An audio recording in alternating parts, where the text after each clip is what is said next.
মাত্র ৩.৫-৪ বছরের মধ্যে এর মধ্যে তিনি বাংলাদেশের সমস্ত যে পুরনো যে গুণধরা ব্যবস্থাটাকে পাল্টে দেওয়ার চেষ্টা করেছিলেন। বাংলাদেশের স্বাধীনতার ঘোষক,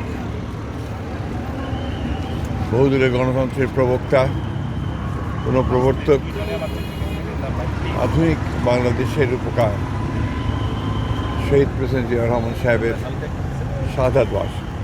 আমরা এই দিনটিকে সবচেয়ে বেশি গুরুত্ব দিই এই জন্যেই যে এই মহান নেতা যিনি বাংলাদেশের স্বাধীনতা ঘোষণা দিয়েছিলেন, পরবর্তীতে যখন বাংলাদেশের জনগণ এবং সেনাবাহিনীর সদস্যরা তাকে রাষ্ট্র পরিচালনার দায়িত্বে নিয়ে এসেছিলেন এবং জনগণের মধ্যে থেকে নির্বাচনের মধ্য দিয়ে তিনি যখন রাষ্ট্র পরিচালনার দায়িত্বে এসেছিলেন মাত্র ৩.৫-৪ বছরের মধ্যে এর মধ্যে তিনি বাংলাদেশের সমস্ত যে পুরনো যে গুণধরা ব্যবস্থাটাকে পাল্টে দেওয়ার চেষ্টা করেছিলেন এবং একদিকে রাজনৈতিক সংস্কার, বহুদলীয় গণতন্ত্রের আবার পুনঃপ্রবর্তন, একদলীয় শাসন ব্যবস্থা থেকে বক্সাল থেকে ফিরিয়ে নিয়ে আসা, অন্যদিকে অর্থনীতিতে একটা মুক্ত বাজার অর্থনীতি চালু করা ছিল আমাদের এই বাংলাদেশের পরিবর্তনের প্রথম ধাপ বলে আমি মনে করি।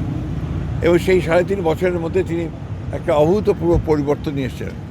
যে বাংলাদেশকে বলা হতো বটমলেস বাস্কেট, সেই বাংলাদেশ একটা সমৃদ্ধির দেশে পরিণত হয় এবং যেখানে আপনার দুর্ভিক্ষ হয়েছিল তৎকালীন আওয়ামী লীগ সরকারের দুঃশাসনের কারণে, সেই অবস্থা থেকে তিনি উদ্বৃত্ত একটা অবস্থার মধ্যে নিয়ে এসেছিলেন দেশকে শস্য উৎপাদনের ক্ষেত্রে।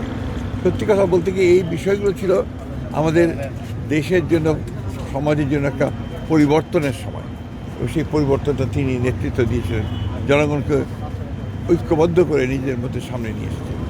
তাই আজকে এই দিনটি আমাদের কাছে এত বেশি জরুরি যে আমরা এই দিনটি বারবার স্মরণ করতে চাই, বারবার জনগণকে সঙ্গে নিয়ে যে আমরা অসাধ্য সাধন করতে পারি সঠিক নেতৃত্বে, সেটা আমাদের কাছে একটা অত্যন্ত জরুরি বিষয়।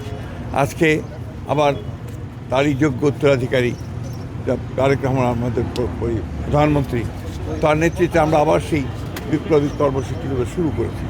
আমরা সংস্কারের কাজ করছি, আমরা উৎপাদনের কাজ করছি, আমাদের ফ্যামিলি কার্ড, কৃষক কার্ড, খাল কর্মসূচি বাংলাদেশে ইতিমধ্যে একটা আলোড়ন সৃষ্টি করেছে।